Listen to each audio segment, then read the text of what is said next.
Subscribe to Infidelity Tales Lab. Now, let's begin. Dean Durham stood in the driveway of his modest colonial house in suburban Massachusetts, watching his daughter Natasha circle the silver Honda Civic for the third time. The June sun caught the fresh wax, making the car gleam like something from showroom floor.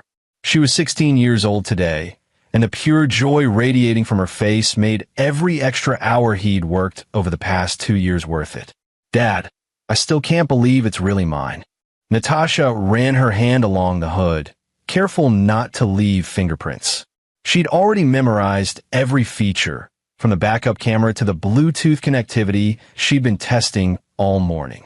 Dean crossed his arms, a slight smile playing at his lips. At 42, he built a career as a civil engineer, designing bridges and infrastructure projects that required patience, precision, and the ability to see how small decisions created large consequences. Those same skills had served him well in fatherhood, especially after Natasha's mother, his first wife, had died of cancer when Natasha was only 7. "You earned it, kiddo." Straight A's for 2 years, volunteer work at the animal shelter, and you've been saving your own money from that job at the bookstore. He pulled the registration papers from his back pocket. "Everything's in your name. This is your responsibility now." Natasha's green eyes, the same shade as her late mother's, sparkled with unshed tears. She wrapped her arms around him in a fierce hug. "I won't let you down. I promise."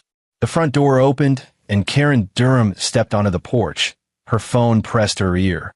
Dean's second wife of 5 years offered them a distracted wave before turning back inside, her voice dropping to a murmur. Dean caught fragments. "Yes, Mom. I know.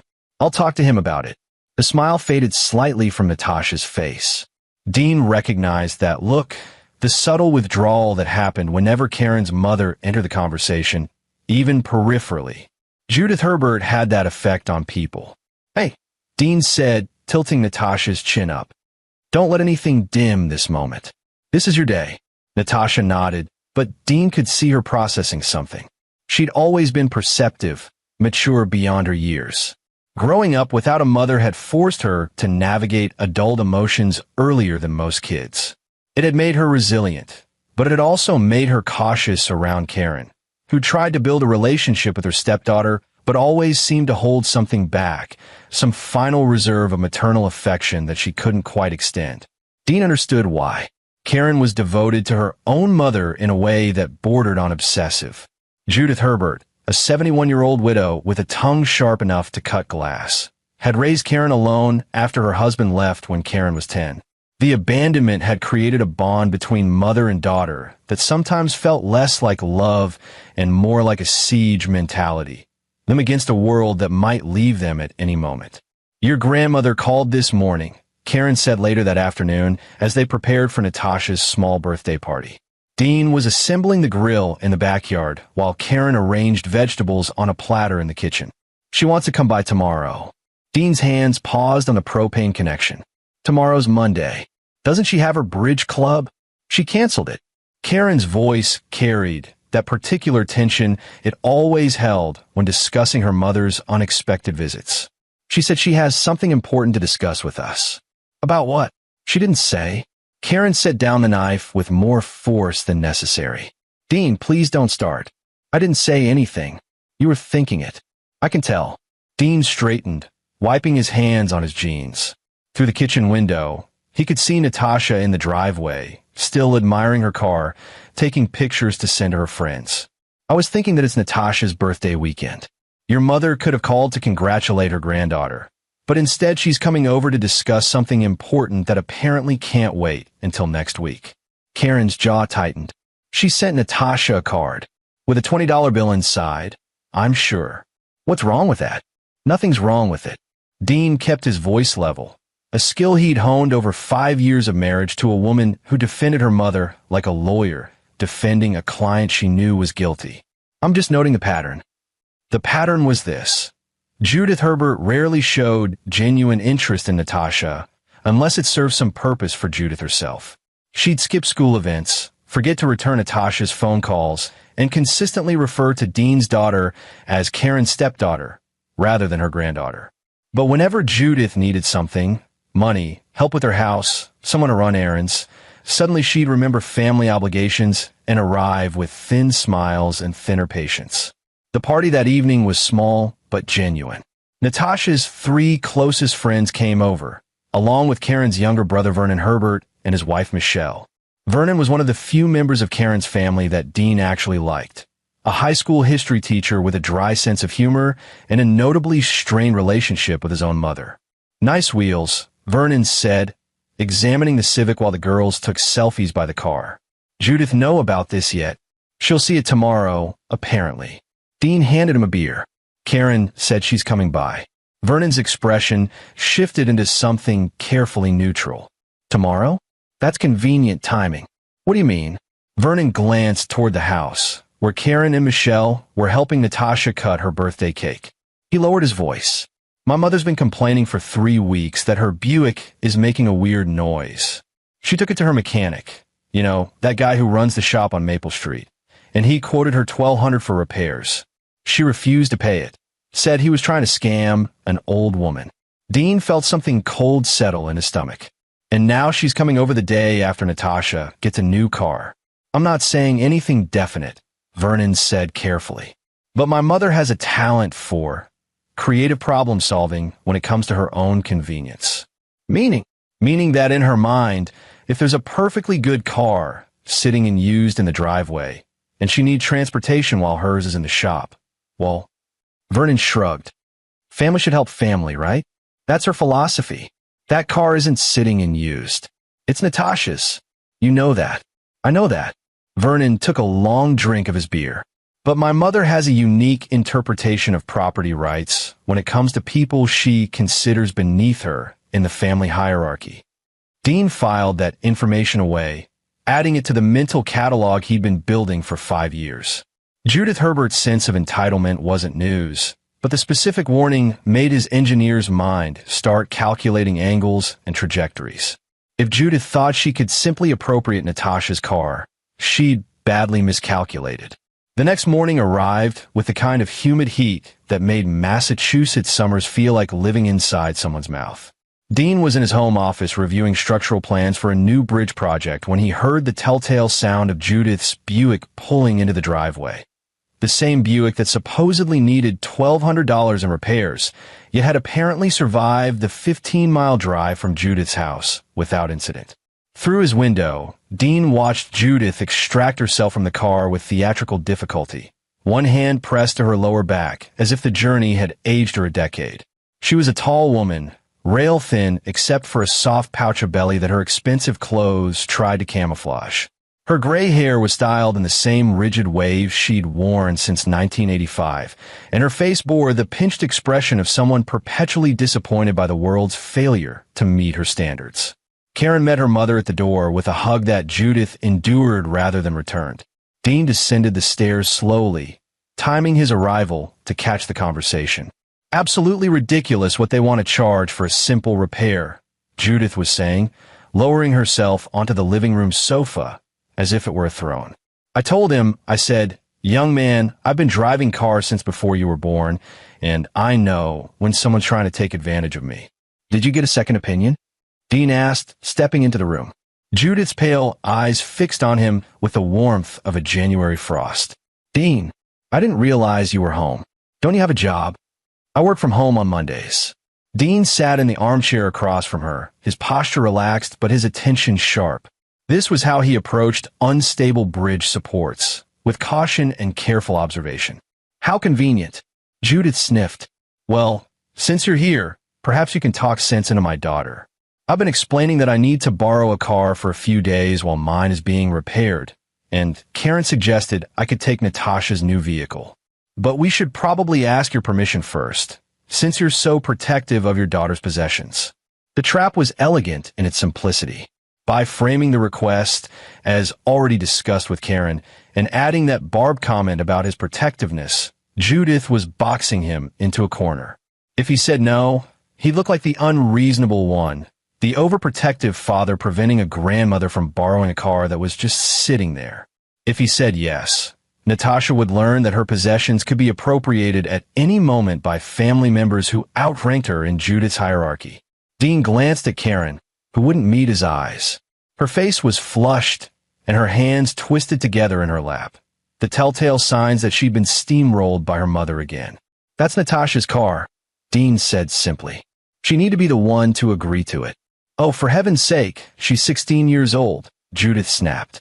"She doesn't need a car every single day. I'm sure she can manage to get rides from friends or take the bus for a few days. Family helps family, Dean. Or is that a concept you find difficult to grasp?" Dean felt the familiar ember of anger in his chest, but kept his voice level. "The concept I grasp just fine is that Natasha worked hard to earn that car. It's registered in her name, insured under her name, and it's her responsibility. If you need a rental car, I'd be happy to help you arrange one." "A rental?" Judith's voice could have stripped paint. "Why on earth would I pay for a rental when there's a perfectly good car sitting in the driveway, doing nothing?" "Because that car isn't doing nothing. It's being owned by Natasha. You're being deliberately difficult." Judith stood abruptly, smoothing her slacks with sharp, angry movements. "Karen, talk to your husband. Apparently, he doesn't understand how families are supposed to support each other." She swept toward the door, then paused, turning back with a calculated expression. "I suppose I'll just have to drive my own car, even though the mechanic said it's not safe. If I get into an accident, well, at least everyone will know I asked for help and was refused." After Judith left, the house settled into an uncomfortable silence.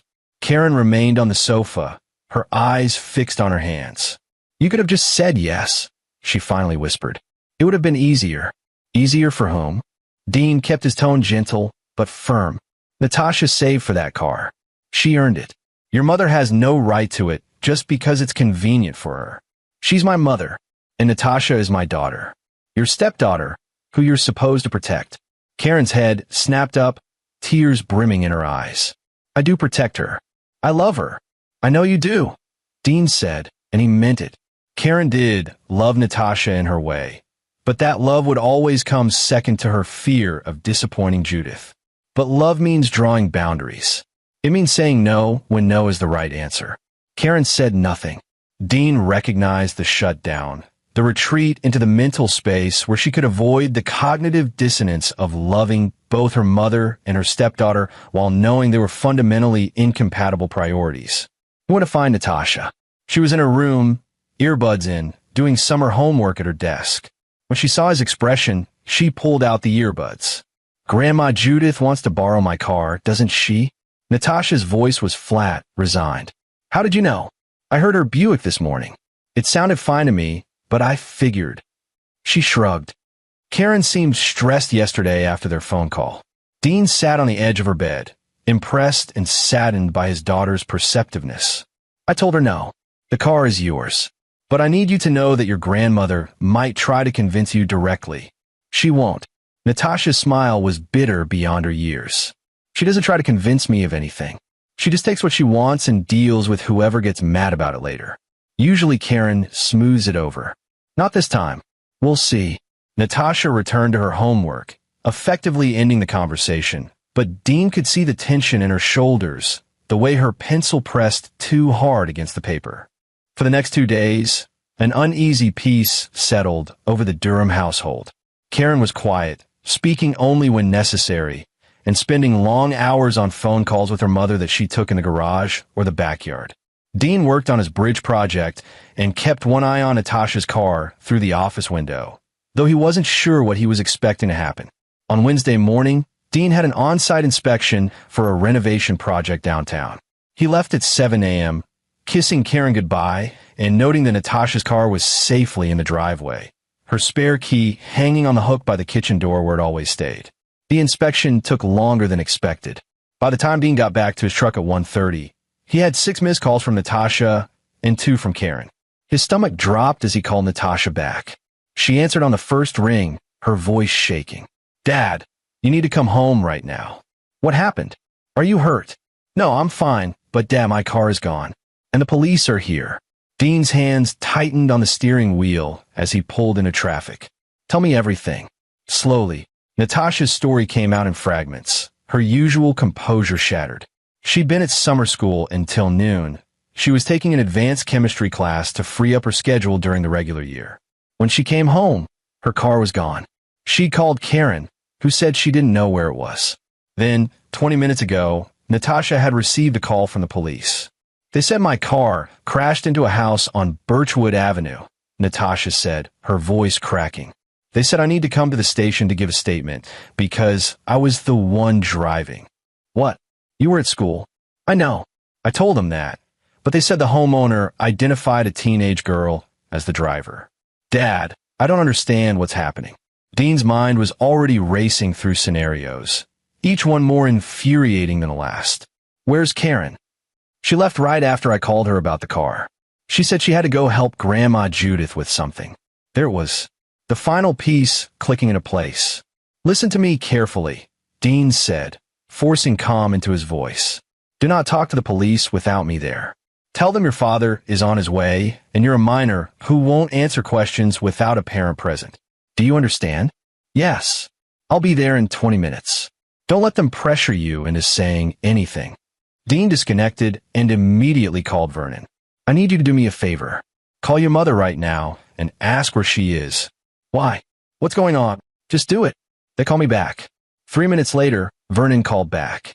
She's not answering, which is weird because she usually picks up immediately when I call. But I tried Michelle's phone. She's at work, and she said Mom called her an hour ago, very upset about some kind of accident. An accident involving a silver Honda Civic? Silence. Then, Jesus Christ. She didn't. I think she did. I need you to keep trying to reach her. Find out exactly what happened. Dean made it home in 15 minutes, breaking several traffic laws in the process.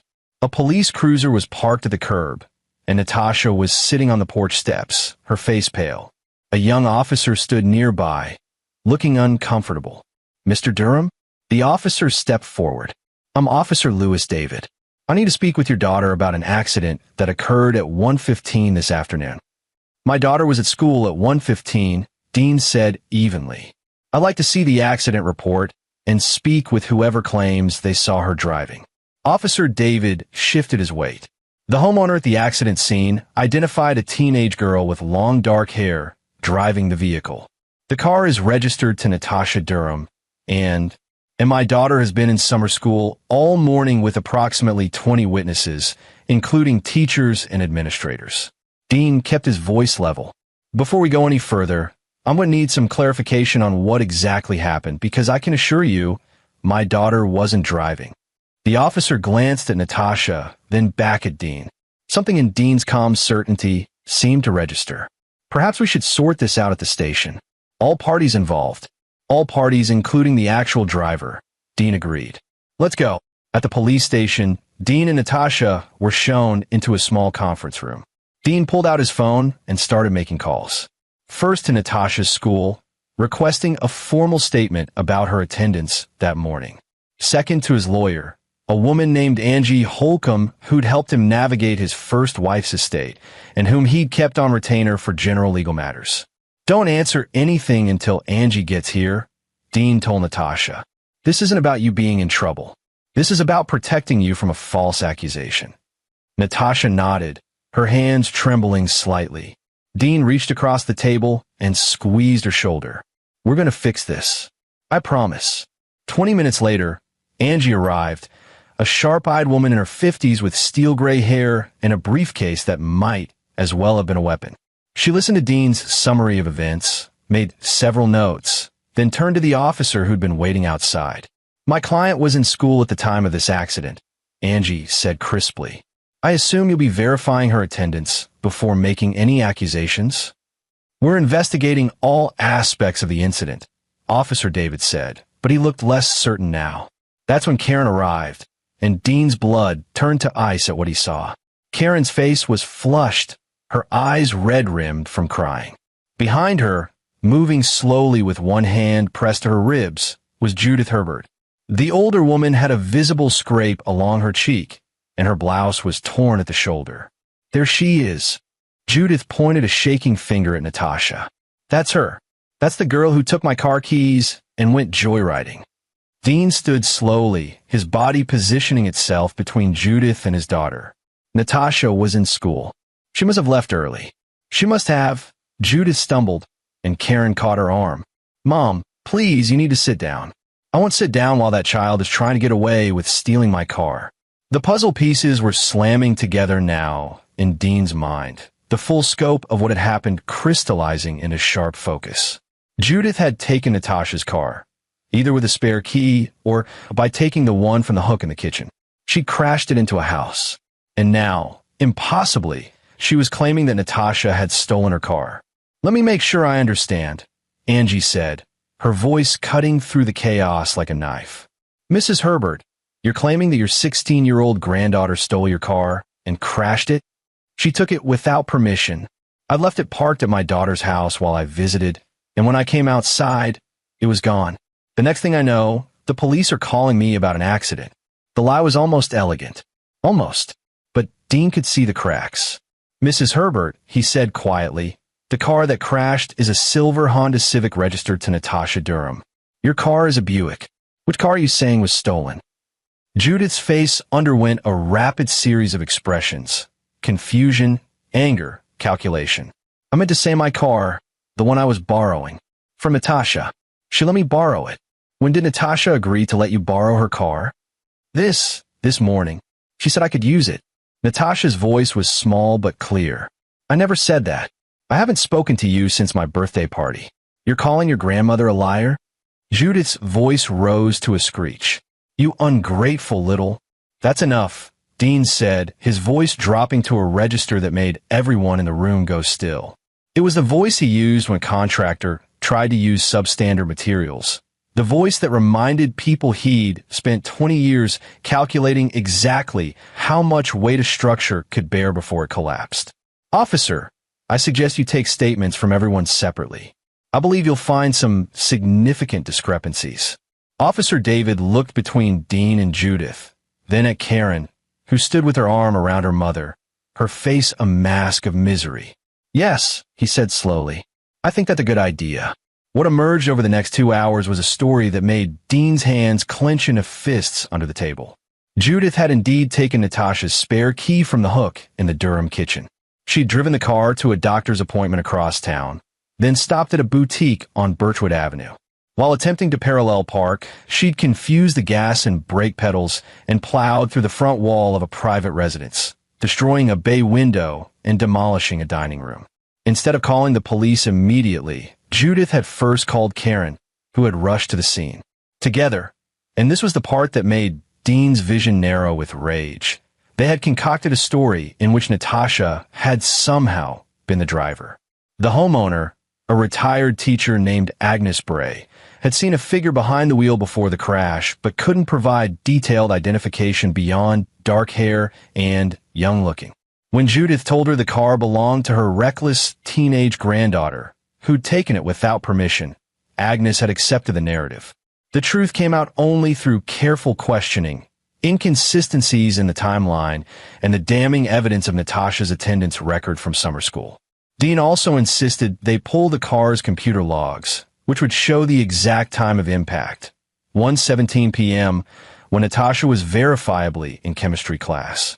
But the Real break came from an unexpected source. A neighbor of Agnes Bray had captured part of the incident on his doorbell camera. The footage clearly showed Judith behind the wheel, not a teenage girl. When confronted with this evidence, Judith's story changed. Now, she claimed she'd been test driving the car for Natasha, checking to make sure it was safe. Now she said she'd panicked after the crash and said the wrong thing. Now she was the victim, an old woman who'd made a simple mistake and was being persecuted. Karen stood by her mother through every revision, every new lie, her face growing more drawn, but her support never wavering. I want to file charges, Dean said to Angie in a private consultation room while the police sorted through the mess. Grand theft auto, filing a false report, reckless endangerment, whatever we can make stick. Angie nodded slowly. We can do that. But Dean, you need to understand, this is your wife's mother. This will blow up your marriage. My wife stood there and backed up her mother's lies about my daughter. She was willing to let Natasha take the blame for a car accident she didn't cause. What marriage is there left to blow up? Dean returned to the main room where Natasha sat with Officer David. Karen and Judith were in a separate area, conferring with their own lawyer, someone Judith had called, a smooth-faced man named Keith McLaughlin who specialized in getting wealthy retirees out of minor criminal charges. "Natasha," Dean said gently, "I need you to tell the officer everything you told me. About the car, about where you were, all of it." Natasha glanced at Karen, who wouldn't meet her eyes. Something in Natasha's face hardened then, a transition from girl to young woman that Dean recognized with both pride and sorrow. "My grandmother took my car without permission," Natasha said clearly. "I never agreed to let her borrow it. I was in school when she crashed it, and then she tried to blame me for an accident I didn't cause." Officer David wrote it all down. Then he looked at Dean. "Mr. Durham, given the evidence in your daughter's statement, I don't believe we'll be pressing any charges against Natasha. However, Mrs. Herbert's actions are concerning. We'll need to discuss next steps." Those next steps took shape over the following hours. Judith was cited for reckless driving and filing a false police report. The insurance companies would have to sort out liability for the damage to Agnes Bray's house. Damage that totaled nearly $15,000 once all the structural work was calculated. But Dean wasn't done. Not even close. That evening, after bringing Natasha home, her car had been impounded as evidence. Though she'd get it back once the investigation was complete, Dean made a decision. He opened his laptop and started a document. A timeline. A record of every interaction with Judith Herbert over the past 5 years. Every lie, every manipulation, every instance of emotional abuse directed at Natasha or anyone else who crossed her. He didn't do this out of spite. He did it the way he approached any engineering problem, by gathering data, identifying weak points, and determining the most effective solution. Karen found him in his office after midnight. She stood in the doorway, her arms wrapped around herself. "Are you going to divorce me?" she asked quietly. Dean looked at her, really looked at her. He saw the scared 10-year-old whose father had left, the teenager who'd built her identity around being her mother's protector, the adult woman who'd never learned that love shouldn't require self-betrayal. "I don't know," he said honestly, "but I know this. If you ever put your mother's lies before my daughter's truth again, there won't be anything left to divorce. There'll just be two people living in the same house who have nothing to say to each other." Karen's face crumpled. "She's my mother, and Natasha is my daughter. She's also the child in this equation, the one who needed the adults in her life to protect her. Instead, she watched you choose your mother's lies over the truth. I was scared." "Of what?" "Of losing her. Of being alone again." Karen's voice broke. "You don't understand. After my father left, my mother was all I had. She's all I've ever had. If I lose her, then you'll have the chance to figure out who Karen is without Judith whispering in her ear." Dean softened his voice slightly. "But that's a choice you have to make. I can't make it for you." Karen fled. Dean heard their bedroom door close, then the muffled sound of crying. He felt a pang of sympathy, but he didn't follow her. Some bridges, he thought, you burned because they were never structurally sound to begin with. He returned to his timeline, adding the day's events in meticulous detail. Because Dean Durham had learned long ago that the strongest revenge wasn't hot and angry. It was cold and calculated. It was engineering the perfect collapse. And he'd only just begun. Dean slept on the couch that night, his mind churning through possibilities like a processor handling complex calculations. He'd built a career on understanding structural integrity, knowing exactly where to apply pressure to reveal weaknesses. Judith Herbert's entire life was a structure built on manipulation, intimidation, and the exploitation of people who couldn't say no to her. Vernon's passing comment about creative problem-solving had opened a door, and now Dean intended to walk through it. By 6 a.m., he was showered and dressed, coffee in hand, sitting at the kitchen table when Natasha shuffled in for breakfast. Her eyes were puffy from crying, but there was a steel in her expression that reminded Dean of her late mother. "You okay?" he asked. "I will be." She poured herself orange juice. "Is Karen still here?" "Upstairs." "Is she going to apologize?" Dean wished he could lie, give his daughter the comfort of believing her stepmother would do the right thing. "I don't know." Natasha nodded like she'd expected that answer. "Can I ask you something?" "Anything." "Why do people stay with family who hurt them? Why does Karen let Grandma Judith treat her like that?" Dean considered his answer carefully. Sometimes people confuse love with loyalty. They think because someone shares their blood, they owe them infinite chances. But real love, healthy love, has boundaries. It says, I care about you, but I won't let you destroy me or the people I'm supposed to protect. Did you learn that before or after Mom died? The question was perceptive. After. Your mom and I were still figuring out how to be good partners when she got sick. After she died, I had to learn how to be both parents to you, which meant understanding that love and protection aren't the same thing, but they need to work together. Natasha absorbed this, then asked, What are you going to do about Grandma Judith? What makes you think I'm going to do something? Because you're you. You plan things. You think like a chess player. She smiled slightly. Plus, you had that look last night. The same one you get when reviewing blueprints with mistakes in them. Dean felt a surge of pride at his daughter's perception. I'm going to make sure she can't hurt you again. Beyond that, I can't say. What he didn't tell Natasha was that his plans extended far beyond simple protection. He'd spent the early morning hours researching insurance fraud, filing false police reports, and civil liability. He'd also made several phone calls to people Judith had wronged over the years. People Vernon had mentioned in passing, casual stories about their mother's difficult personality that now took on sinister dimensions. The first call had been to Lawrence Ramsey, Vernon's friend from college who'd done contracting work on Judith's house 2 years ago. According to Vernon, Judith had refused to pay the final invoice, claiming shoddy workmanship, then threatened to report Lawrence to the state licensing board if he pursued the debt. Dean Durham, Lawrence had sounded surprised to hear from him.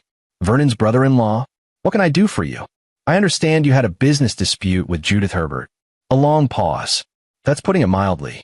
The woman cost me 15 grand and nearly destroyed my reputation in the contractors community.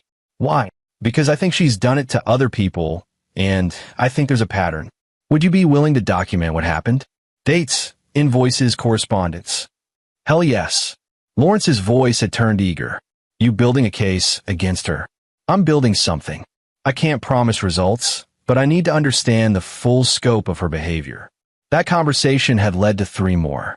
A neighbor Judith had accused of stealing her newspaper, resulting in a police visit and social humiliation. A former cleaning lady Judith had reported to immigration authorities for a paperwork violation. A charity organization Judith had publicly slandered after they'd asked her to step down from the board. The pattern was clear. Judith Herbert used the systems meant to protect people, police, regulatory agencies, social reputation, as weapons against anyone who challenged her. She was skilled at presenting herself as the victim while systematically destroying others. But systems worked both ways, and Dean was very good at systems. Vernon arrived at the Durham house that afternoon, grim-faced and carrying a folder thick with documents. Dean met him on the porch, away from Karen's potential earshot. Michelle helped me pull together everything I could remember about Mom's greatest hits, Vernon said, handing over the folder. Insurance claims from 20 years ago that seemed suspicious. That time she claimed a hit-and-run damaged her car, when I'm pretty sure she backed into a pole. The incident with my high school girlfriend when Mom tried to get her fired from her part-time job because she wasn't good enough for me. Dean paged through the documents, his engineer's mind organizing the information into categories. This is comprehensive. Mom's been doing this kind of thing my whole life. I just never thought. Vernon's voice trailed off. I never thought she'd go after Natasha like this. A 16-year-old kid. Her own granddaughter. In Judith's mind, Natasha isn't her granddaughter. She's competition for Karen's attention. Vernon's face twisted with disgust. That's sick. It's also predictable, which makes it exploitable. What are you planning, Dean?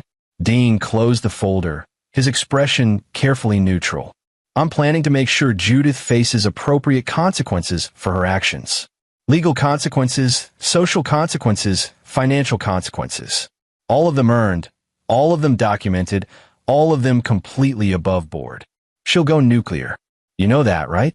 She'll try to destroy you. She can try. Dean's smile was cold. But I build bridges for a living, Vernon. I know exactly how much weight a structure can take before it collapses.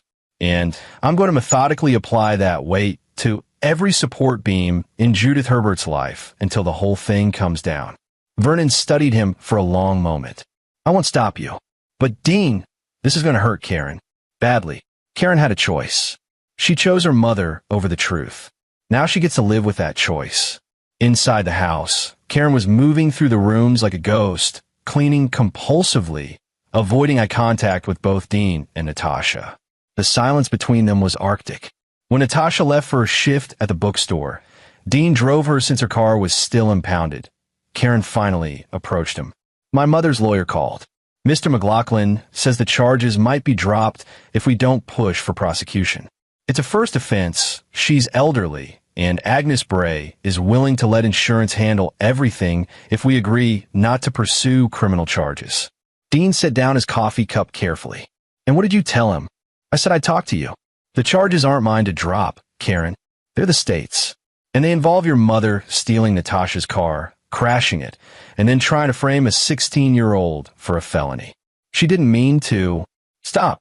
Dean's voice cut through her excuse. Just stop. I'm not interested in what Judith meant to do. I'm interested in what she actually did. And what she did was commit multiple crimes and try to destroy our daughter's life to cover her own ass. Our daughter. Karen's voice rose. She's not my daughter. She's yours. That's what everyone keeps reminding me. The words hung in the air like poison gas. Dean felt something inside him shift, a structural failure that couldn't be repaired. You're right, he said quietly. She's mine, and I will always choose her over anyone else, including you, including your mother. If you can't accept that, then we don't have a marriage worth saving. Karen's face went pale. You want me to choose between you and my mother? No. I want you to choose reality over lies. I want you to choose protecting a child over protecting an abuser. But if you want to frame that as choosing between me and your mother, then yes. Choose. Karen turned and walked away. That night, she moved into the guest room. The next morning, her mother's lawyer called Dean directly. Keith McLaughlin had the smooth voice of a man accustomed to making problems disappear for wealthy clients. Mr. Durham, I understand there's been an unfortunate misunderstanding involving your mother-in-law and your daughter's vehicle. Mrs. Herbert is an elderly woman who made a simple mistake. She's willing to pay for all damages and compensate Natasha for any inconvenience. Surely we can resolve this as a family matter. My mother-in-law stole my daughter's car and tried to frame her for a crime, Dean said flatly. That's not a misunderstanding. That's criminal behavior. Mrs. Herbert's memory isn't what it used to be. She was confused about which car she was driving. She was confused enough to lie to the police, to Agnes Bray, and to attempt to shift blame onto a minor. That's a very selective confusion. McLaughlin's voice took on an edge. Mr. Durham, I'd advise you to think carefully about escalating this situation. Family disputes can get very messy in court. Details about households come out. Financial situations. Personal behaviors. Are you certain you want your family's private life exposed? Dean recognized the threat. Vague enough to maintain plausible deniability, specific enough to land. Is that how Judith usually handles people who stand up to her? She threatens to expose their private lives. I have no idea what you're implying. I think you do. I think Judith has been using this tactic for years, and I think you've helped her do it. But here's what you should understand about me, Mr. McLaughlin. I document everything. I have records going back 5 years of every interaction with Judith Herbert. I have witness statements from people she's damaged. I have evidence of a pattern of behavior that goes far beyond one car accident. The line went silent. Then what do you want? I want a full written apology from Judith to Natasha. I want her to pay for all damages to Natasha's car and to Agnes Bray's house. I want her to admit, in writing, that she took the car without permission and lied to the police. And I want her to stay away from my daughter. That's not going to happen. Then we'll see you in court. And Mr. McLaughlin? When we do, I'm going to make sure every newspaper in this county knows about the pattern of false accusations and harassment your client has engaged in for decades. I'm going to make sure Agnes Bray knows that the woman who destroyed her dining room has done this kind of thing before. I'm going to make sure Judith Herbert becomes a case study in entitled seniors who think they're above the law. Dean hung up before McLaughlin could respond. His hands were shaking slightly, not from fear, but from the adrenaline of finally finally pushing back against the tide of manipulation that had defined his marriage. That evening, Vernon called with news. "You must have really rattled McLaughlin. He called my mother in a panic, and she called me screaming about how you threatened her lawyer and you're trying to destroy the family." Michelle heard the whole thing on speakerphone. Mom was almost incoherent with rage. "Good. Dean, be careful. When Mom gets cornered, she doesn't back down. She escalates. I've seen her do it before. So have I. That's why I'm prepared." The escalation came 48 hours later. Dean arrived home from a site inspection to find Karen's car gone and a note on the kitchen table. Took Natasha to Mom's house. "We need to have a family meeting." "Okay." Dean's blood pressure spiked immediately. He called Natasha's cell. It went straight to voicemail. He called Karen. Same result. He was in his truck and driving toward Judith's house within 30 seconds, his mind running through scenarios, each worse than the last. The drive normally took 20 minutes. Dean made it in 12.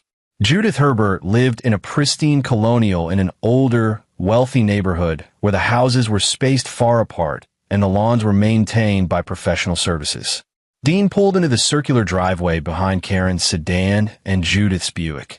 The same Buick that supposedly needed $1,200 in repairs, but was now parked as if nothing had ever been wrong with it. The front door was unlocked. Dean pushed through into the marble-floored foyer, following voices to the formal living room. The scene that greeted him made his vision narrow to a tunnel. Natasha sat on a cream-colored sofa, her arms wrapped around herself, her face blotchy from crying. Karen stood by the fireplace, her posture defensive, and Judith held court from a high-backed chair, her expression triumphant. "Dad!" Natasha started to stand, but Judith's voice cracked like a whip. "Sit down, young lady. We're not finished." "Yes, you are," Dean said, his voice deadly calm. "Natasha, get in the truck." "She's not going anywhere until she apologizes," Judith snapped. "Until she takes responsibility for the chaos she's caused this family." Dean felt something crystallize inside him, cold and sharp and absolutely clear. This was it. This was the moment that would define everything that came next. "Natasha has nothing to apologize for," he said. "She didn't steal a car. She didn't crash into a house. She didn't lie to the police. She didn't try to destroy an innocent person's reputation. That was all you, Judith. How dare you? No, how dare you?" Dean took a step forward, and something in his expression made Judith actually lean back in her chair. "How dare you drag my daughter here to emotionally abuse her? How dare you try to gaslight a 16-year-old into thinking she's responsible for your crimes? How dare you use your daughter to help you do it? Dean, please." Karen's voice was small. "We just wanted Natasha to understand why Mom was so upset. Your mother's upset because she got caught. She's upset because for once in her life, someone isn't letting her lie and manipulate and play the victim. Well, guess what? That someone is me. And I'm done. You're done." Judith stood now, her face mottled with rage. "You have no say in this family. You're not even blood. You're just a man Karen settled for because she was getting old and desperate." The words were designed to wound, to make Dean react emotionally. But Dean had been preparing for this moment, calculating the angles, understanding the pressure points. "You're right," he said calmly. "I'm not blood, which means I can see your family dynamics clearly, without the fog of obligation and guilt that keeps Karen trapped. And what I see is a malignant narcissist who spent 70 years destroying everyone who doesn't submit to her completely." Judith's mouth opened and closed like a fish. No one had ever spoken to her like this before. Dean could see it in her shock, in the way her carefully constructed superiority crumbled for just an instant. "I've spent the last week documenting your behavior, Judith. I've talked to Lawrence Ramsey about the money you stole from him. I've talked to your former cleaning lady about how you reported her to IC because she asked for overtime pay. I've talked to Agnes Bray about the real story of what happened to her house. And I've compiled all of it into a very detailed file that I'm prepared to share with every relevant authority." "You're bluffing," Judith hissed. "Am I? Want to test that theory?" Dean pulled out his phone. "I can have my lawyer here in 20 minutes. We can discuss your false police report, your grand theft auto, your witness intimidation. Or you can let my daughter leave right now and stay away from her permanently." "Karen, Judith turned to her daughter with desperate eyes. Are you going to let him threaten me like this? Karen looked between her mother and Dean, her face anguished. Mom, maybe if you just apologized. Apologize? To that little. Don't. Dean's voice cut like a blade. Don't finish that sentence. Natasha, we're leaving. Natasha scrambled off the sofa and bolted for her father. Dean put his arm around her shoulders, shielding her as they moved toward the door. If you walk out that door, Judith called after them, you'll never be welcome in this family again. Karen will have to choose, and she'll choose me. She always chooses me. Dean paused at the threshold, looking back at Karen. Their eyes met, and in that moment, Dean saw his wife's entire future laid out. Years more of submission to Judith's whims, of choosing her mother's comfort over her own integrity, of slowly eroding into nothing more than an extension of her mother's will. Then I guess she'll choose you, Dean said quietly. And he walked out. In the truck, Natasha was silent, staring straight ahead as Dean drove. Halfway home, she finally spoke. Thank you. For what? For not making me apologize.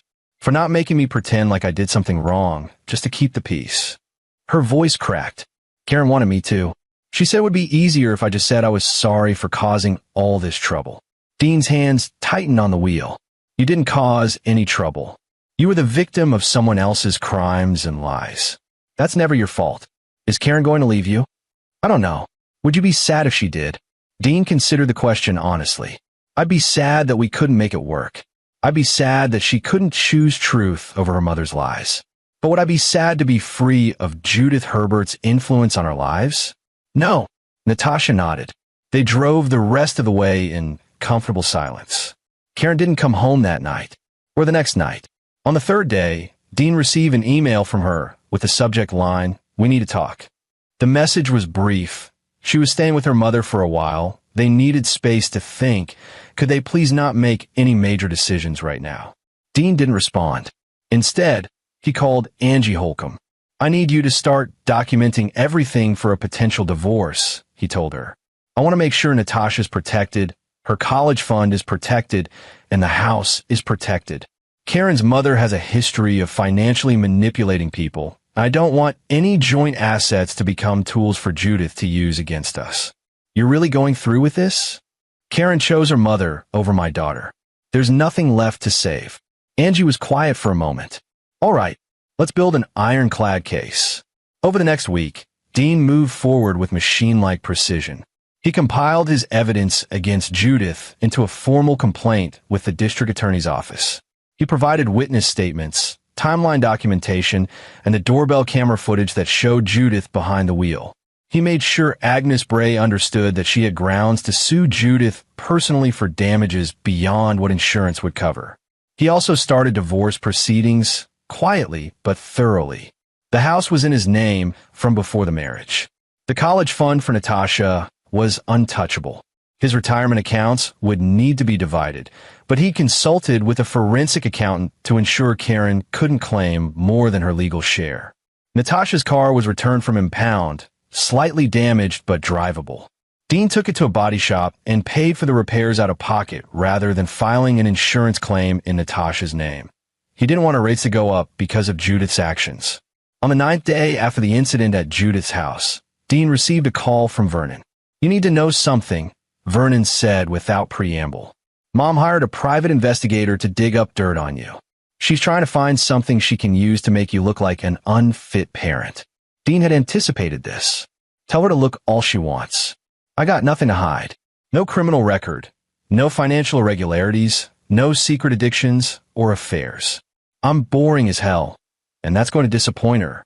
Dean, she's not going to stop. She's obsessed now. She sees this as a war she has to win. Good, because I do too. And unlike Judith, I don't fight with lies. The district attorney's office contacted Dean a few days later. The assistant DA, a sharp woman named Maria Buchanan, laid out the situation. We have enough evidence to prosecute Mrs. Herbert on several charges, but I'll be honest with you, given her age and lack of criminal history, she'll probably get a plea deal.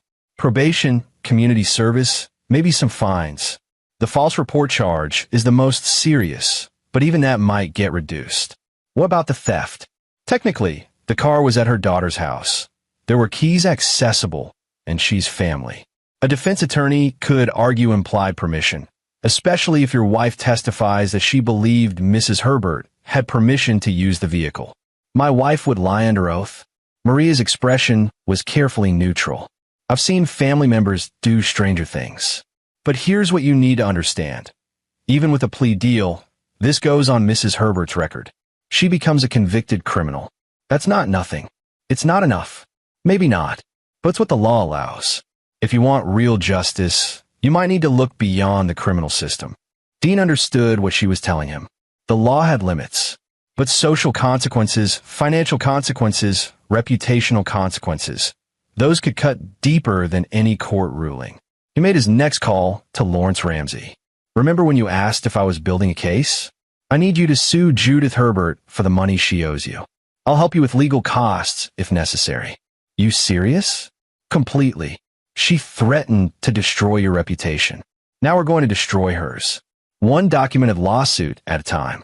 That was the beginning of what Dean came to think of as the cascade.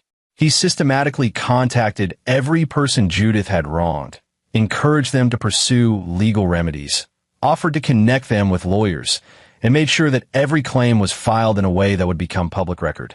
The cleaning lady Judith had reported to immigration authorities, filed a civil rights complaint. The neighbor Judith had accused of theft filed for defamation. The charity organization Judith had slandered hired a lawyer to demand a public retraction and apology. Within 2 weeks, Judith Herbert had become the defendant in 5 separate legal actions. Her lawyer, Keith McLaughlin, was overwhelmed.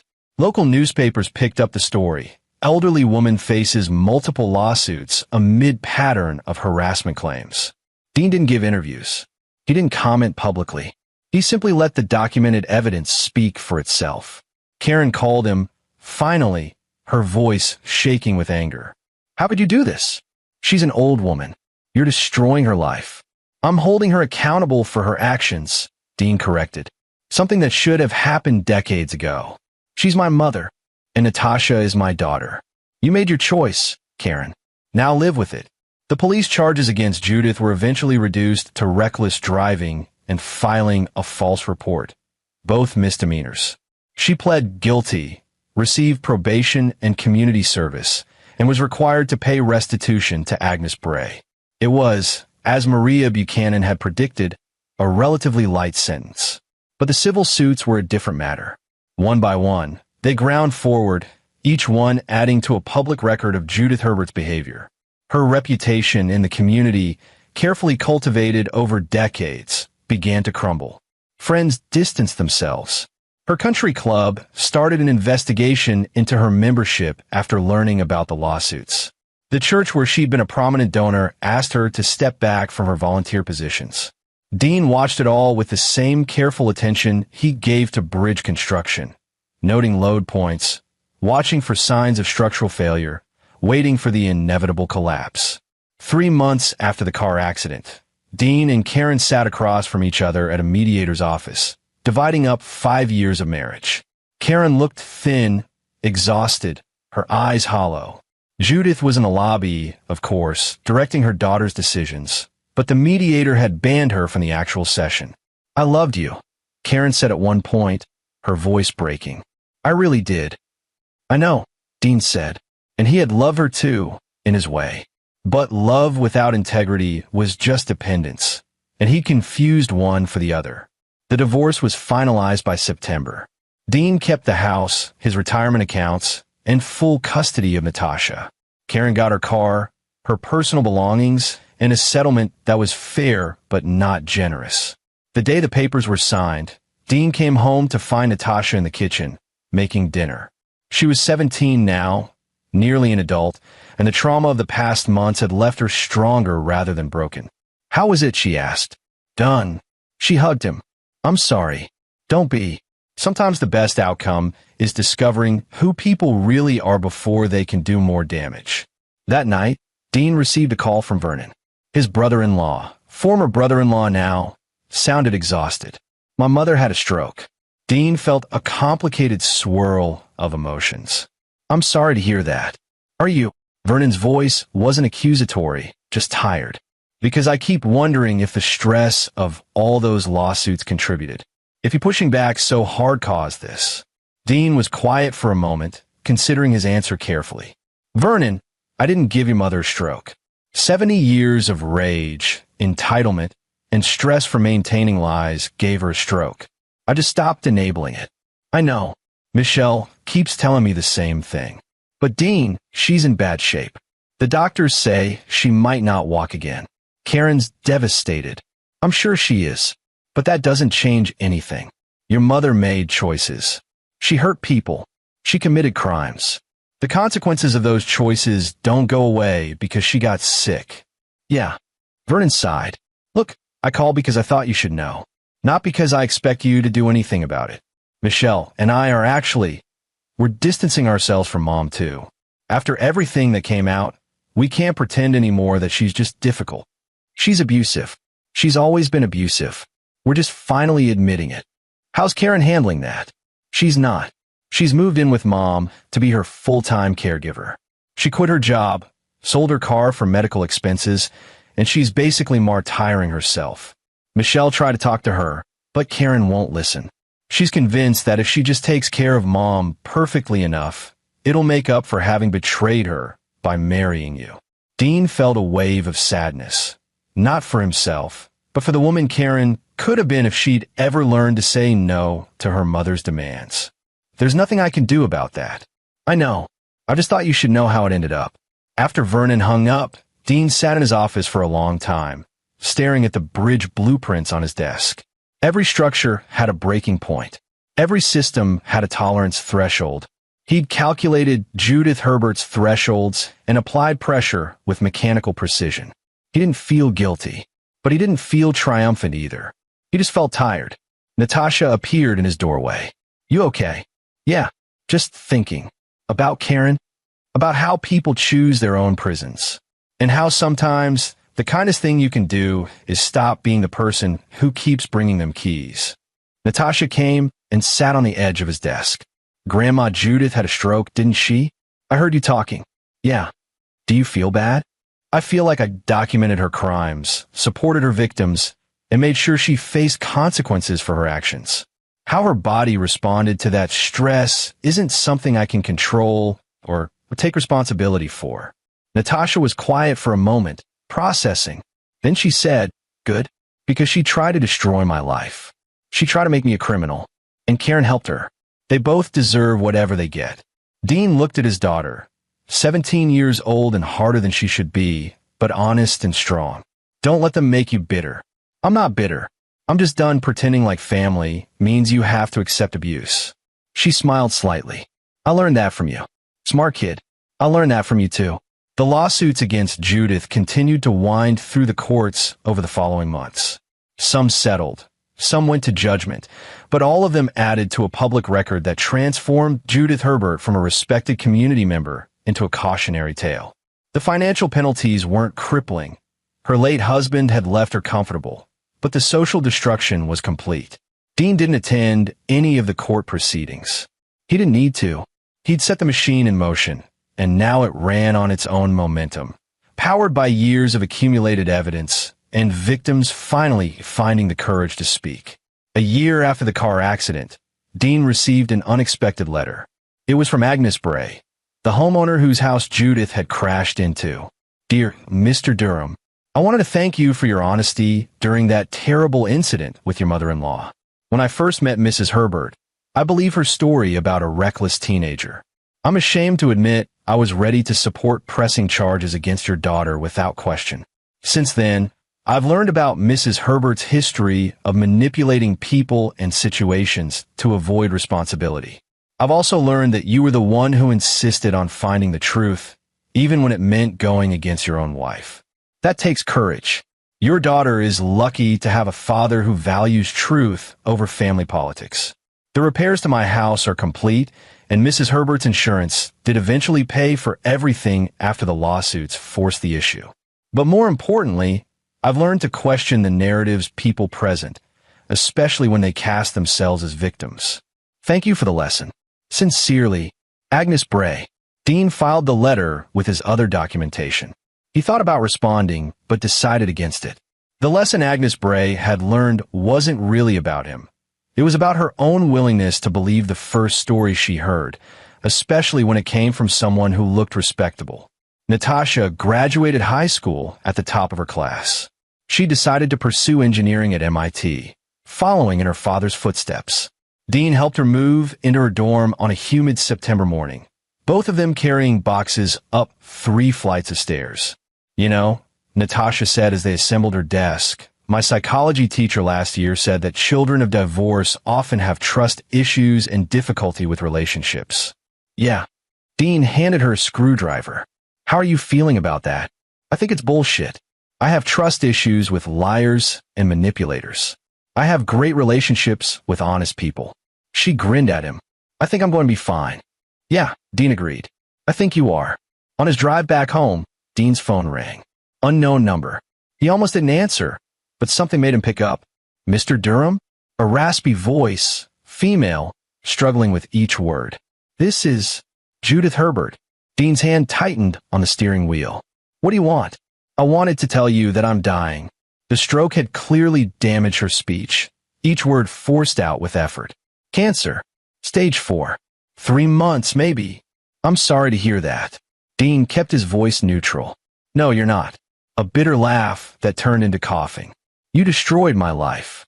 No, Judith. You destroyed your life. I just stopped protecting you from the consequences.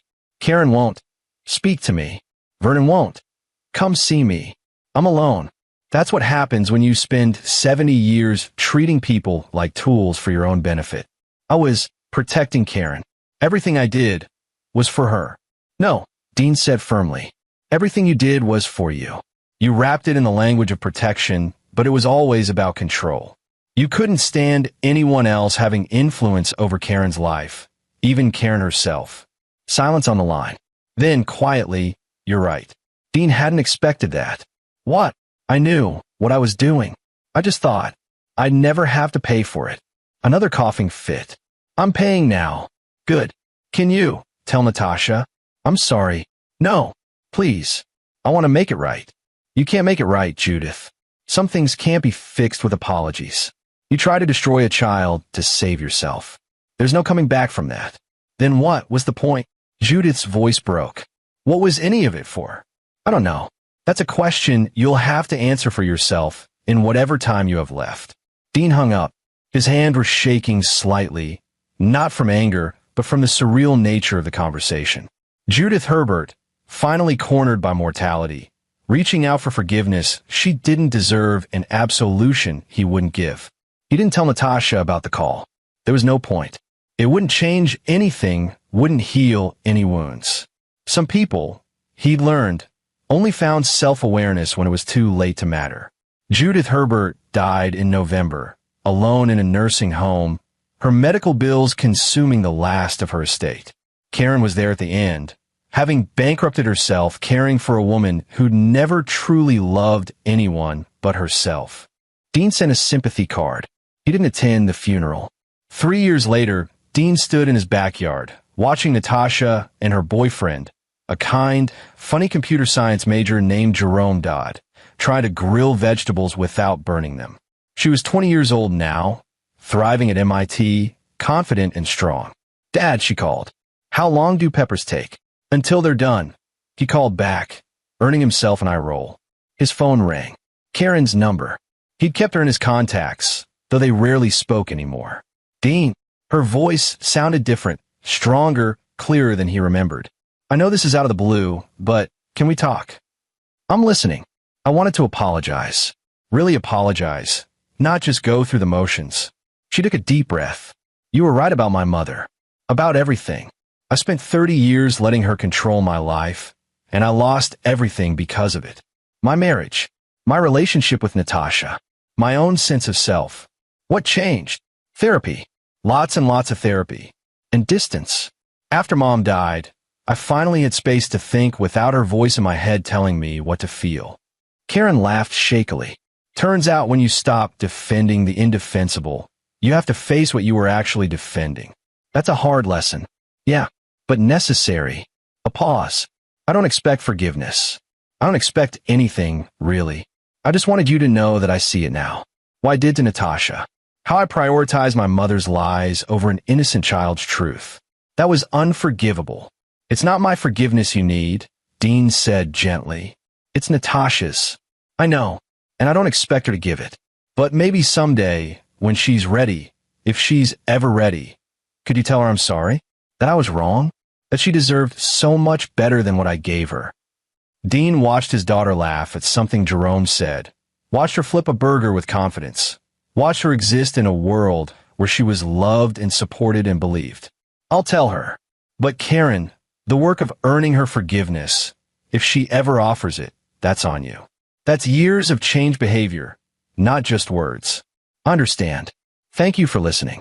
After they hung up, Dean stood for a moment, processing. Maybe people could change. Maybe they couldn't. But either way, it wasn't his job to carry their transformation for them. Dad!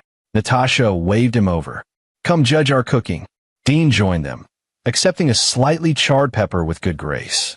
His daughter smiled at him, secure and happy, and he realized that this right here was what victory actually looked like. Not Judith's destruction, though that had been necessary. Not Karen's apology, though it was meaningful. Not even the legal wins or the social consequences. Victory was his daughter, whole and healthy, standing in the sunlight without the weight of someone else's lies on her shoulders. Victory was knowing he'd protected her when it mattered most. Victory was teaching her that truth and integrity weren't just ideals. They were foundations you built your life on, even when the cost was high. It's good, Dean said, chewing the pepper. Really good. Natasha beamed. Liar. But thanks. I never lie, Dean said with mock solemnity. I just engineer the truth into its most favorable presentation. She laughed, and the sound carried across the yard, free and unbroken. That, Dean thought, was the sweetest revenge of all. And there you have it. Another story comes to an end. What did you think? I'd love to hear your thoughts in the comments below. If you enjoy this story, consider joining our community by subscribing. It means the world to us. For more stories like this one, check out the recommended videos on screen. And I'll see you there.